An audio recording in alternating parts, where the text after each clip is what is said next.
Hello guys, welcome to Agave Tales, the podcast made with 100% agave. Thank you for joining us in that new video format. And for that first episode, I got a really special guest. He has created his own category. You can call him, if you need a man in a van, please welcome Felix Jordan. A round of applause there. I'll edit, I'll just add some okay. more, It's a pleasure to be on, Benny. Thank you so much for having me. Thank you for coming. Yeah. It's really hot weather in London. It is. It's a scorch outside today, guys. I arrived just on time, sweating. But I have to say, it is really cool here. Thank you. It is. Thank you for that studio. It's the London podcast studio in Whitechapel. It's pretty cool. If you ever need to do a podcast. Yeah. Anyway, let's crack on. So, before you're here with your brand Sagrado, but before talking about that, I'm gonna ask you a few quick fire questions. Just before. Let's do it. Hit me. Tequila or mezcal? Mezcal. Last country visited? I haven't been out of the country for a long time. Dubai. Or UAE. That's Dubai's not country. Was it work related? Yeah, work related. Okay, yeah. fair. No, that's a lie. Mexico. I was about to say, the last country was Mexico. Yeah. That's why you went to Mexico. Yeah, that was the last country. Yeah, it was just after. Yeah. Which is really on brand as well. So, yeah, fantastic. I'm in Mexico every other week, guys. Actually. Fair. What's your favorite underrated cocktail? Not underrated. A paper plane. But I also love a Naked and Famous, obviously, mezcal. Yeah. And I think paper plane is also pretty underrated and not drunk as much anymore. And I think that's true. Delicious. Yeah. I feel it's probably a bit more popular in US, maybe. Yeah. You don't see it in the UK a lot. And when I make it for people, they're always like, they've never had it ever before. It's such an easy serve. Yeah, it's a great drink. Yeah. Like the classic. Any of those equal serves, equal parts drinks, love them all. Magic numbers. Yeah. Felix, you're here today to talk about your brand, Sagrado, that you created about a year ago, was it? Yeah, year and 2 months. Can you, while we're tasting it, can you maybe tell us really briefly what it is? Sagrado. So, Sagrado is a sparkling agave nectar, the world's first, I may add. It's a beer and cider alternative made from 100% fermented Blue Weber agave azul. It sits kind of, as you see when you drink it, somewhere between a seltzer meets a kind of dry cider, but with some super tropical notes, pineapple, vanilla coming through, all just naturally from the agave plant. We don't put anything in there. All of those flavour notes come out through the fermentation of the cooked agave. But yeah, it's a super light, refreshing, thirst-quenching beer and cider alternative. We are in can and on keg by the pint. It's dangerous, as you know. Yes, I do know that. Great. So before we're gonna go through a little bit of the process of how you made it, how you created the company, and all that, and what was the inspirations. But before, I think people would like to know a bit more about you. So if you want maybe to tell us who you are, what's your background, where is your passion for agave come from? Yeah, for sure. I've been a bar manager for many years. Hopped around from sort of starting in breweries to small cocktail bars, sort of holiday and wedding venues. Then to London, where I've been around sort of Mayfair for a while. So then bar managing at Sketch, and then over to LPM, where LPM I started to take a lot more of a focus on cocktail and liquid development, whereas at Sketch it was kind of just manic overall bar management. So LPM, that gave me the opportunity and they gave me a bit of creative freedom, and I started doing a lot more menu development, and obviously became a lot more fascinated with different flavor profiles. I love to cook. One thing about me, massive into cooking, so trying to bring those in as much as possible in every cocktail I was doing. But that's where I started to fall in love a lot more with tequila and mezcal. And I won't lie, honestly, had never really drank tequila before, but LPM, out of all the venues in London, probably has one of the largest tequila selections out of a French restaurant in London. So for the people that don't know LPM, what's briefly was it restaurant in Mayfair? Yeah, it's called Le Petit Maison. It's on Brook Mews, just next to Claridge's. Okay, yeah. Great little French restaurant, or big French restaurant, but it's one of those understated. Nobody really knows it's there. It's if you know, you know. Really cool spot. Sorry, we've gatekeeped it. We've broken the gatekeeping. Everyone knows about it now. But yeah, it's a really cool little spot. Fantastic cocktail menu, and that's where I kind of grew this fascination for agave and mezcal and tequila. And then went out to Dubai, helped with some menu development there. Did a little bit out there. And that's why I started playing around with a bit of mezcal. I had a really nice mezcal cocktail, and that's when my fascination for mezcal came around, which then led to Mexico, and spending a little bit of time in Mexico, which, yeah, the whole point of that trip was to really get a good understanding of particular mezcal, see where it comes from, learn about the process, drink as much of it as possible Yeah. that I humanly could. The whole trip, obviously, if you've been to Mexico and you're in the Not bar yet, industry, actually. Not yet. then you don't stay sober at all. And I think it's actually illegal out there. It's illegal to be sober out there. I'll keep that in mind when I go. Yeah. Make sure you've always just got a hip flask on you. Yeah. I mean, I do that in London. But yeah, so- that's all the time. Duh. Yeah. So yeah, your trip in Mexico, that's what inspired you to create that new drink that didn't exist before. Yeah. What was the spark to it? What was the idea?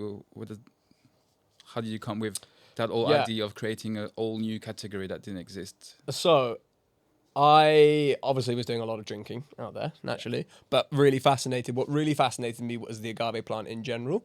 I mean, once you actually go out there, or the more you research about agave, obviously, you fall in love with it more and more just because it's so diverse. And what I was really learning about is like all the uses for agave. So like the history of it, how far it dates back, and the fact it was kind of like the center of all these communities. And it was utilized and used for so many different things. So I mean, everything from like weapons to pencils. Like this is it's like Mesoamerican, like Aztec times, all the way up to like modern day. It's still utilized for loads of different things. Fibers, they make artwork and clothes. Everything really. Everything.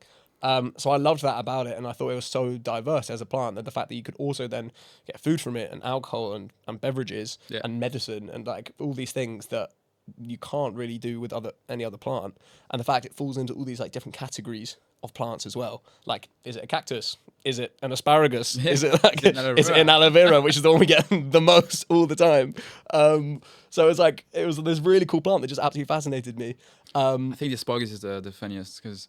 Which one? Asparagus. Oh, yeah. A lot of people think yeah. like, it must be something close to cactus, or maybe for 100%. people that know a bit more aloe vera. Yeah. It's actually not at all. It's like closest to the asparagus family, and no People one really see it. Baffled by that when I tell people. But when you see actually a full grown when it apiote, flowers. it actually looks like it's true. That's what you tell people. Asparagus. Yeah. We have a fake agave on our like travel bar, on our bar, and the amount of people that always say, "Oh, like it's an aloe vera."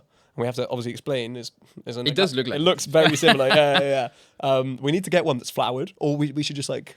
You should like 3D. I'm gonna 3D print. Yeah. An actual agave with the flower with the quiote. Yeah. That'd be really cool. And then I'm like, now I get the asparagus thing. But yeah, then at the same time, you've got in the middle of it when you cook it down. Yeah. You've got this thing that's basically a pineapple, like a piña, which tastes of cooked pineapple. So it's crazy. But I've lost track where the idea came from. Yeah. So we were learning a lot about the history of agave and the history of agave beverages, and that's when we stumbled across pulque. Did you go to like a distillery at all? Or? Yeah, well, we were staying. We did a little couple days with Jose Cuervo. So they put us up in their like suite. We did like a full tasting for a couple of days with them, which was very, very kind of them. Isn't it like one of the oldest family doing? It is. Yeah. And their like distillery and all their grounds is beautiful. Yeah. It's unbelievable.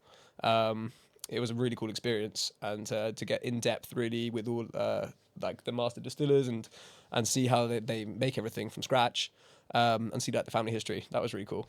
But yeah, we discovered about pulque, and then how that sort of develops into like agua miel, which is like another fermented agave beverage, which is pretty like the closest thing to Sagrado. But when we were drinking pulque, we went to like this pulqueria. Yeah.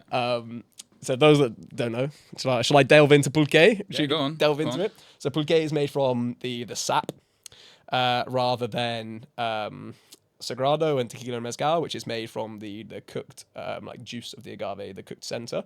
So when they make pulque, they will either kind of dig out a hole in the center of the living agave plant while it's still in the ground, and it continues to produce sap. And that is like, it's pretty similar to aloe vera. It's that like slimy, thick sap, and it can produce hundreds and hundreds of liters without dying. And what they would do traditionally, and you can see sort of artwork like really ancient Aztec artwork when they basically look like a straw and they're just sucking fermented pulque straight out the middle of the agave plant, like hardcore. But it's they would just leave it open air, open fermented agave sap, and it would ferment to about 4 or 5%. So like a similar strength to a beer or cider. And pulque it's still drunk in Mexico, but very like in very niche places. Yeah. You can find pulquerias, but there's probably like 2 in Mexico City, or like we went to like the main one in Mexico City, but they're hard to come by. So when we rocked up to this pulqueria, and me and my sister, who I travelled with, who was this tall, like she looks like she's Scandinavian, like she's tall and white, this tall and white girl. Anyway, we stood out like a sore thumb. We're in this neighborhood of Mexico City, and there were no tourists, and we were walking through there. We were like, oh yeah, we'll be all right. With a broken Spanish. Bro, like speaks no Spanish. No Spanish. And like these taxi drivers are coming up to us, and they were like, amigos, like, are you okay? Do you want us to, like, are you lost? You want us to get you out of here? We were like, no. That's what we want. We're looking for this pulque place. And it was unbelievable. Like we walked in, it's like a Western style swinging doors. And we push these doors open. The whole room's silent. Look over at us, me and my sister, these 2 gringos. It's like a movie, isn't it? Literally like a movie. Sat down, ordered some pulque. And it was fascinating. And it actually blew me away. And it was like this tradition of pulque where it was a center of a community. It was worshipped. It was a sacred drink, and it had its own gods that they used to drink it. Obviously, back in the day, they thought they were hallucinating, but they were just getting wasted. They were getting fucked up. But yeah, it was like this sacred beverage that was at a center of community, drunk at festivals and events and celebrations. And I loved that, and like I loved that sort of feel of pulque. But then you kind of come to modern day Mexico, and it's not really very popular. Obviously, when you want a thirst quenching drink, beer is your main option in Mexico. Well, because how does it taste, pulque? Because very like I've never actually tried like a traditional pulque. I only try like kind of a version that you can sometimes find in UK, because pulque doesn't travel at all. Nah. So how does it taste, really? I'll give you some next week. Please. One of my friends is bringing some pulque back from Mexico for us. As it actually travels, say like. Yeah. So you can get canned pulque in Really? Mexico. Yeah. I didn't know that. Like there's one brand. Oh, really? Yeah, and it's hard to come by. Yeah. He managed to sniff some out, and he's brought a few cans back for us. Okay, so cool. we're going to do like a tasting in a couple of weeks. We'll have some on the Agaveria, don't worry. Okay, cool. Not that we're going to be serving pulque. But yeah, it's like the sour, yeasty. It's kind of, a little bit, like I don't say that it doesn't have a milky taste, but it's got this creamy taste to it. A little bit tropical, but it's a very acquired taste. So, linking back round, where the idea came from was that Mexico, while we were down on the beach in Puerto, and we were basically, I'm not a big beer drinker, hence a career in alcohol and cocktails. Yeah. And there are not many options. If you don't like beer, your options are like cervezas. So your options are like Corona, Modelo, Pacifico, Victoria. All of these beers, they don't make cider. There's not one cider brand, or there is. I think there's one very niche Mexican cider brand, but it's not readily available. Yeah. So like your only options are beer, or we just going straight to the liquor, like the hard, like straight to tequila, mezcal, or cocktails. So the idea came from I wanted to create something that ticked that box of a Mexican cider, an alternative to beer. But still played homage to that really that heritage of pulque that I loved and I was absolutely fascinated by. And I thought it needed another lease of life, and kind of we could educate people at the same time about the heritage of agave. And a lot of what we're doing with Sagrado is, it baffles me still how little people know about agave. So a lot of what we're trying to do is educate people on what the plant is, the fact that tequila is made from it. Like so many people don't know tequila is made from a plant. They just don't even think about it. So yeah, that's a lot of what we're doing with it, is A, trying to show how cool the agave plant is, and then B, pay homage to the kind of ancient traditions, hence the branding and all that of the can, the Aztec branding, to pulque, and that it was at the center of these communities, and sort of drunk with friends and celebrated. So that's what we're trying to bring back with Sagrado. And then how did you sort of modernize that pulque and try to bring it to UK? Did you have the recipe in mind? Did you like try some stuff first? How did you come up with then that recipe? Yeah, it's because I guess it's really different than actual. It was actually an accident. Was it? Yeah, so I'm sure this is how pulque got created yeah, anyway. yeah, they were like, what the fuck are we doing? They literally left it out in the sun for too long, and they were Yeah, like, yeah. oh, this stuff slaps. Yeah, it was an accident. I was trying to make tequila at home. I was trying to make home distilled tequila. You're the only person in the world I know that will do that. Yeah, yeah. And so I had like this home distillation set up in my flat in Paddington, a shared flat in the kitchen. Just like people would walk in, and I had this like. But what do you mean you were trying to do tequila? Like, so you had some. So I took agave nectar, Yeah. which is obviously is what we use anyway. Yeah. Fermented that to around 12% alcohol. Yeah. Usually just using like we tried to get as close to tequila yeast as possible. You can't really get it in the UK, but the closest kind of yeast is champagne yeast. Okay. The same yeast that they used to ferment tequila. It's like a higher tolerated like spirit yeast. You can use like moonshine yeast and stuff like that as well. But anyway, so that was my concept behind it, and I was like, I want to create tequila, and that just for a bit of fun of it. Obviously, being in the mixology world, you're just trying to push the boundaries and do weird But shit. then all the were time. you about to just distill it then? Yeah, so then I went on to distill it, and it was horrible. It was disgusting, and I twice distilled it, and it was still disgusting. And I had all this base ferment left over, and I was like, "What do I do with it?" So I just drank it, and I was like, "Actually, Which is not bad. this is quite nice." So that led me down this route of looking into agave wine and agua miel. And agave wine already exists, and that's like a ferment, but then they fortify it with tequila or mezcal, so that's like a fortified still wine. And then that's where everything started to click, really. And I was like, I can carbonate this. This will act as a beer and cider alternative, and at the same time, it's inspired by these ancient traditions, and that's where it came from. And that's the first recipe was like a higher alcohol version of this, like at a 10, 12%.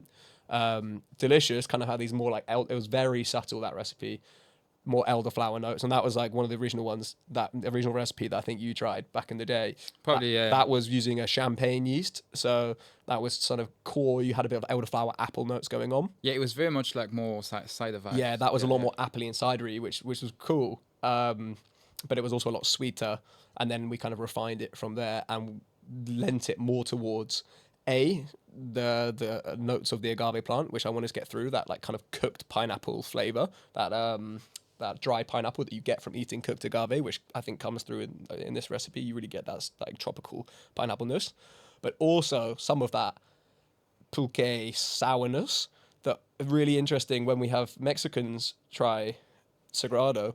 They have no idea what it is because obviously it doesn't exist in Mexico, but they drink it and they go, oh, it tastes like pulque, which is great for me. I'm like, Probably the best job compliment done. you can Yeah, get. we've done it. We've literally done Nailed it. So it's still got some of those pulque notes, and that comes from the yeastiness and the sourness of Sagrado. It still has some of that ferment flavor, but with the tropical pineapple kind of vanilla notes that show the agave plant. So yeah, we kind of landed on I think it's really interesting that you sort of like keep looking for a better and better recipe.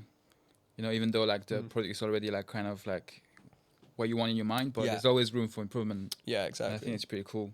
Well, I mean, I feel like that's when you're creating a product. I feel like everyone has this. You have this with cocktails. You have this with everything. Yeah, yeah. The first try is perfectionist in you. never. Yeah, the first try is never.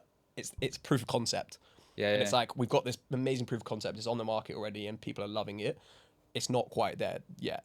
Yeah. And there's always that inner part. I know you have it as well, like with cocktails. That there's always part of you that wants to like tweak it, and yourself, you'll be like, Oh, yeah, it's, yeah. it's not perfect. But someone else will drink it, and they'll be like, oh my god, that's amazing. But inside you, you're like, oh yeah, but the tincture wasn't right. Well, But yeah. like the cordial was slightly off, but they have no idea. It's actually weird when you do a cocktail for the first time and it actually tastes good. It's like, Yeah, something something's wrong. off. Yeah. It's not supposed to be Something's like off that. here. No, let me work again on it. Interesting. And then what happened then? Once you have the product, what happened to you? So you decided to create your own company. Then you just kind of you decided to properly throw yourself into the business. And how did you then create the branding, the name, the idea? I mean, everything. I mean, it is a pretty cool looking can, I have to say. So how did you come up with all that? Yeah. So the color paletting is all inspired. First of all, I wanted it to stand out. I did design at university, So that obviously helps and with a lot of the design for this. I didn't need to outsource a lot of it. I did have help with the graphics bit because I'm useless on graphics, but the kind of core design. So I wanted it to stand out on the shelf because we were going to be a brand new product in a country where nobody knows what the fuck agave is. Yeah. We wanted to really catch the eye so people will pick up the can, read about it, versus other cans on the shelf. So the color paletting all comes from Frida Kahlo's house in Mexico City. Huge fan of Frida Kahlo, and like the colors used all over Mexico City, but also Oaxaca, and there's like really bold colors. That's where the color blocking design comes from. It comes from the Oaxacan architecture. So all the big, bright, bold houses blocked next to each other. I just love the contrast of color, and that's what we've really tried to get across with the cans. If you like removed everything off the can and you just saw the color blocks, that is what it's drawn straight from. And then I drew up the original design. I've got it on a piece of paper still. I took a picture of it like it was literally a piece of, like I was outside work at LPM about a year and a half ago. In fact, it was at the start of the summer, probably like May. Cute. Drew up this little design for the can, and that was it. Chuck it together, and decided to go for it. I don't really think about things in life, which is sometimes good. Sometimes good, sometimes very bad. So just decided to pull the trigger on it, and I was like, you know what? I might as well give it a go. What about the name? So it means sacred, right? Yeah, exactly. Yeah. This man knows his Spanish. Yep. Hablo un poco en español. Un poquito. Un poquito. So yeah, what about the name? Like, was it just because it sounded cool? Was it because you're looking for like one words? It sounded cool. Yeah.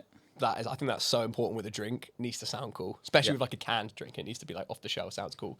B, obviously it means sacred in Spanish, and that's to pay homage to pulque and like the ancient traditions and the fact it was a sacred beverage, like at the center of communities. So we still want ours to be sacred to the people that are drinking it, not necessarily worshipped, but like the moments that they are drinking it, they hold sacred to them. The moments where you're with friends and family, the moments where you're having fun at a festival or event, you want to remember it, and you want to like hold that moment sacred.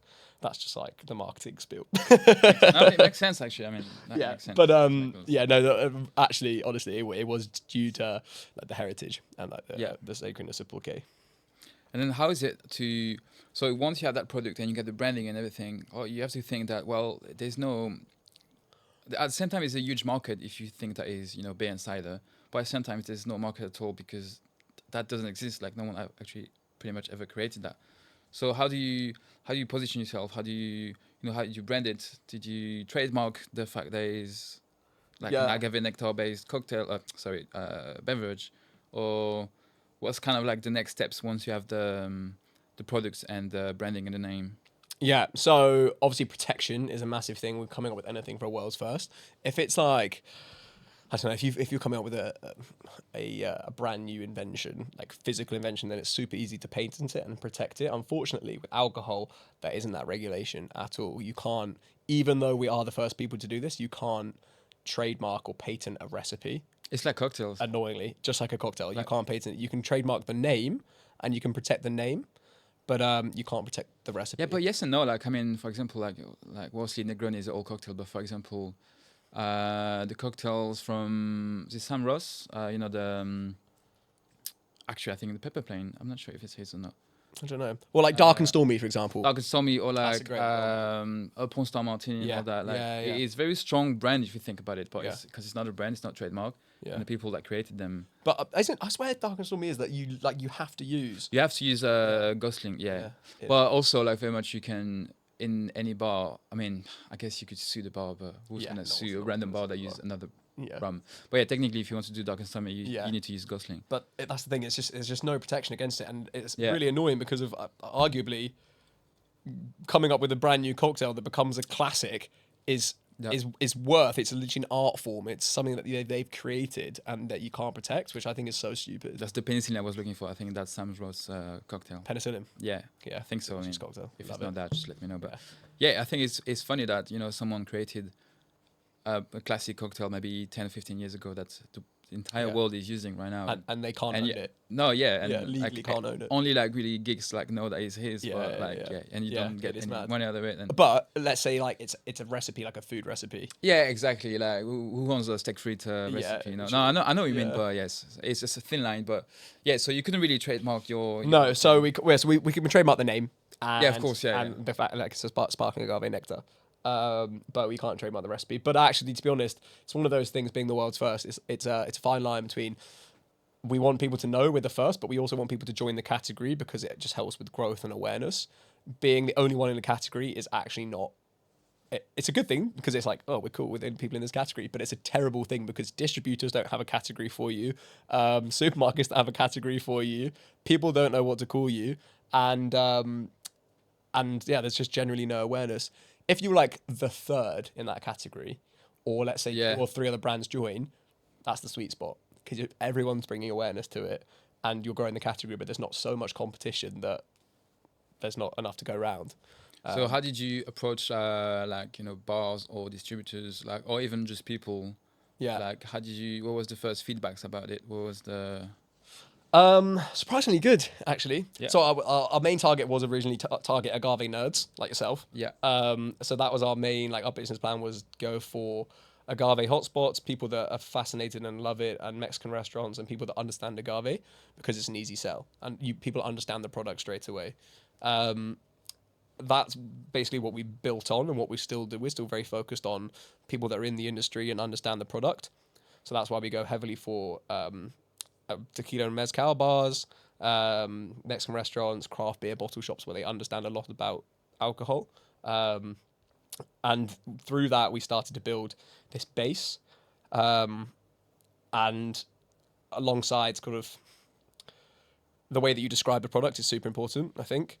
Even though on the branding, and we call it a sparkling agave nectar, and we have our own category, when you're verbally explaining it to someone, they need it in as plain English as possible if they're not in the industry. Yeah. So, like, even if we're explaining it as something it's not, and we're being like, oh, it's an agave cider, just so people can envision more what it's going to taste like, or even the next step down, people would have no idea what agave is. We did a trade show last weekend. 90% of people there had no idea what agave even was. So the next step down to draw people in was cactus cider.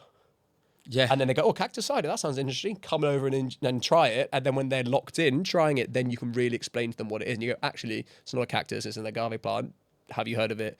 All that sort of thing. Yeah, But it's then about, you're not afraid that people will start to think it's an actual exactly. cider. Yeah, no, now we're going to be known as the cactus Yeah, cider yeah. brand. We're going to Yeah, change out the whole name. it's like mezcal being like smoked tequila for Yeah, exactly. I think it's a good way to sort of describe it in a way It's for an easy people way, that don't know, exactly. but at the same time it's so wrong because you don't Yeah. help those people and the category Yeah. for it. Or for the But I do understand though. OGs. If you heard, if you went to a Mexican, you're like, oh, it's just smoked tequila. Smoked tequila, You're gonna you get backhand. slap in the face. Yeah. But actually, I mean, is cider really wrong to call it that way? Like, how is it that different compared to cider Yeah. in terms of like making and the old process? Is it really different than cider then? No, it's similar. It's well, obviously cider legally in the UK, which is annoying. In Europe, it doesn't have to, but in the UK, it has to be made from apples or pears to be called a cider, or at least 50% apples or pears. Whereas Is that only in UK? yeah, in Europe, I don't think they have. Is the that same what, for law. example, all the Swedish ciders are like? Yeah, you yeah. know, whatever mixed berries. Yeah, I reckon a lot of them are flavorings though. They'll be like apple based. Apple based, and but flavourings. okay, wow. I don't really know But much about yeah, cider. that's why even all ciders, like berry ciders, still have apples in them. Okay. They're 50% apple base, and then they're like even like a mango cider will be 50% apple base, and then the rest mango. Okay, fair. But obviously we didn't want to do that, and we can't legally call it a cider, which is very annoying. It would be make our lives a lot easier if we could just call it Yeah. an agave cider. And we could in Mexico, I guess we could call it an agave cider. We thought about it, maybe doing it with like we had a Stoli, the South African cider Yeah, yeah. brand. They spell it with like an X. Yeah, yeah. Something like that, which still reads as cider, but isn't the exact word. We can get around that. Wait, doesn't it say cider on those bottles? It says cider, but it's spelt with an X. Oh, I never noticed. So, like, I mean, they're not technically saying they call themselves a cider, That's which they are. They are made from apples. I think that's just like a funky Oh, name yeah, thing, just- but they are actually made from apples, but they've just done it. But, like, that's a cool way around it if we were to do something like that.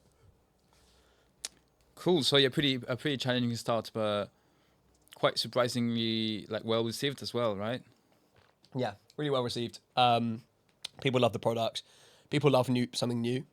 That was, I think, the main thing for us. Yeah. Is that it's been so long since there's been something that's actually brand new. Obviously, there's endless flavors of ciders and new beers and funky IPAs and craft ales and all that stuff. But since there's actually been a new alcoholic beverage, like a raw new flavor profile, it's been a long time. So actually, it was taken really well. And then in turn, distributors started to pick us up. Speciality of all distributors, which they are a fantastic distributor. I'm really sort of honoured in the industry for having like a good taste in beverages. When they picked us up, it was kind of like a game changer for us. We were like, okay, people are taking us seriously. Now it's time to like knuckle down and go full steam ahead, and we can carve out this category, which we're trying to push as sparkling agave. So when we're on menu listings and like we are in Hatcher, you've got your agave list with your tequila, mezcal, so Tola Raicilla, which they haven't even touched on all the other types of agave spirits, and then the new category is sparkling agave, which we hope other brands will follow into. That's actually an interesting question. So are you hoping that there's more people doing the same so you can actually create like a new category and be the 100%. sort of the flagship of it? Yeah, And that's what we'd love. We'd love to be the first, and with like these first few years, we want to establish ourselves as the first. But we would love, let's say, a big player, Budweiser, Carling, or it'd probably be like Modelo, a Mexican brand. Yeah. They then bring out a sparkling agave nectar or whatever they call it. It may not be. Do you think it's sparkling gonna agave nectar. I reckon in the next year we'll see one for sure. Oh, that's cool. That's exciting though. Yeah, I think so. I think a lot of these brands are on it. They have people out all the time, and especially in the agave space, the minute a new product comes to light, people like we've gone out to Mexico. We've got some contacts out there, and they've asked people, "Have you heard of Sagrado?" Other side of the world, and we're not based in Mexico, and they have said, "Oh yeah, we've seen it online." Just because they're in the agave space and they're constantly searching. Have you tried in Mexico, like to like Mexican people? Or yeah, well, I mean, we've had Mexicans in the UK try, obviously. Oh yeah, of course. But we haven't been out to Mexico yet. We're not planning to until next year. Yeah, fair. Yeah. Cool. And so at the moment, you're fairly. Well, you forgot to say that at the beginning, but you're a fairly young company. I mean, it's been what, like a year, maybe a bit more. Yeah, year in 2 months. Wow, that's really impressive. To be fair, if I have to be honest. Yeah, That's been cool. It's been a quick growth and a lot faster than we thought. And yeah, this whole like just how well it was taken. We thought it would be at least 3 years of constant educating and constant pushing before we even landed our first distributor. So the fact we landed that within the first year and now a couple have followed straight afterwards has been a real game changer for us, and it's grown it a lot quicker than we thought. But also people just being passionate about it and helping out and like recommending to other bars has been great for us as well. And people just being genuinely excited about it has been really cool. Yeah, that's great. Yeah, I think it's all part of like obviously it's a new product, it's a good branding, and yeah, I think for a lot of people it's just something exciting to hear about and taste. Yeah, exactly. Yeah, I think it's pretty. And something new to use. Bartenders like something new to use. Yeah, definitely. They like being the first to a cocktail as well, and then you have a cocktail on the menu, and you've got a world's first product in it. Yeah, definitely. When we start to like delve down into bar industry, I think that's going to be a big thing. Speaking of bars, like where can we find you at the moment in UK? I mean, I don't want you to say the whole list, but I mean, yeah, I was gonna say. I know you get the whole list on your website. Yeah, exactly. Yeah. The full list is on the website. But I'll just lift off some of like our faves. Hatcher, Agave. Had to slide that one in there. Hatcher's been one of our first venue, or second venue. Like within a week of launching, I was in the doors meeting Ben and getting Sagrado and Hatcher. We even did like a special edition can as well. Yeah, we did that limited edition can, which we can bring back as well. That was cool. Yeah, definitely. And then following that, some of our other favorite venues, Side Hustle has been a really cool one. Again, I've seen that they're doing like a pairing with some mezcal. Yeah. That's pretty cool. It's a cool way to serve it because I think kind of pays homage to the way a lot of Mexican drink tequila mezcal, which is next to a beer. Yeah, alongside a beer. Exactly, so I think it is pretty cool. But now at least it's 100% agave pairing. Yeah, exactly. You know, I think it's really cool. Yeah. Yeah. So Side Hustle is a really cool one. There are so many amazing venues that have been super supportive of it. Even like really small ones. There's a really cool taco spot in Margate called Dive. Have been super supportive and got through a load of Sagrado. Nice. But yeah, there's a range of amazing venues that we're in. Are you aiming for like supermarkets or stuff like that? Yeah, but it's a tough end goal. Stuff yeah. It is a tough one, and I also feel like you don't want to do it too early because it kind of I feel like takes away for some of that smaller brand personality. That's true. Which we are playing into heavily. The fact that we are a really small team and We are being led by people folding into this like tribe, this community that we're forming, the Sagrado tribe. We're very community focused. So you kind of, if you go large retail, I think eliminate that. But obviously, that is the goal for everyone to go large. Yeah, retail. I guess so. Yeah. And we are definitely looking at that for next year for sure. I think it's starting to get enough traction now. We start with like smaller retail, and we also want to, I feel like, go for like the grocers and like the delis and like Whole Foods and that sort of stuff first. Because that's where the product aligns really well as well. The fact that it is gluten-free, vegan, low-calorie, organic, it aligns perfectly with that kind of market. Definitely, yeah.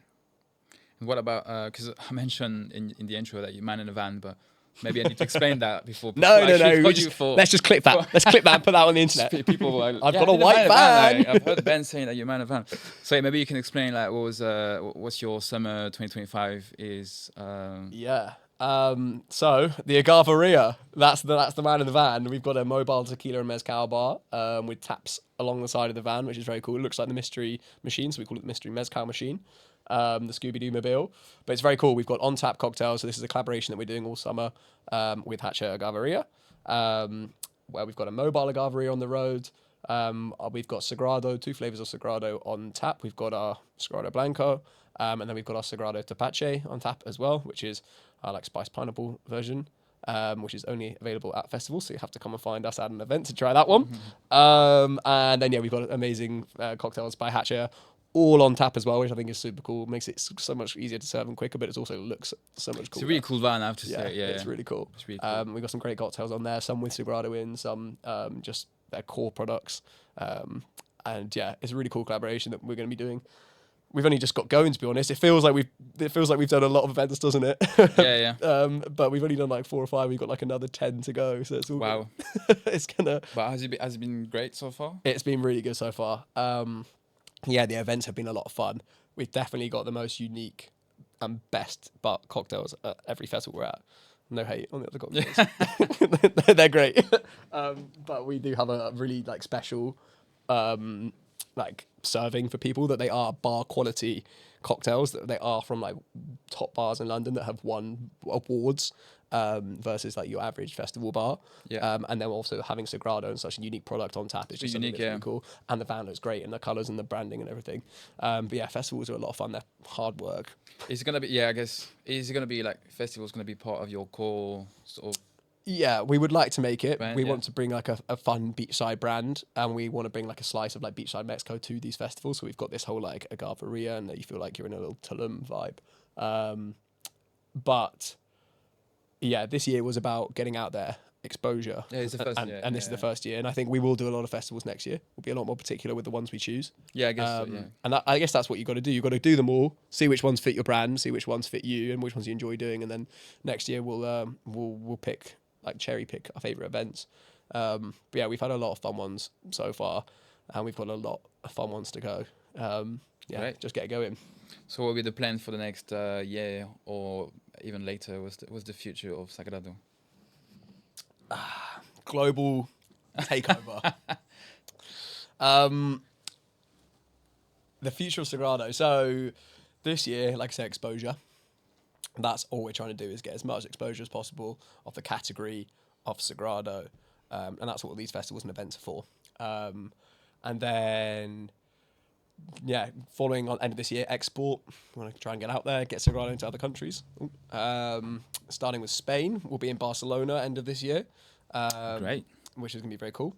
And then sort of Scandinavia as well. And then next year is the sort of where we start to put a shift more into retail and do the boring corporate side of stuff. This year is just about, I just want to have fun.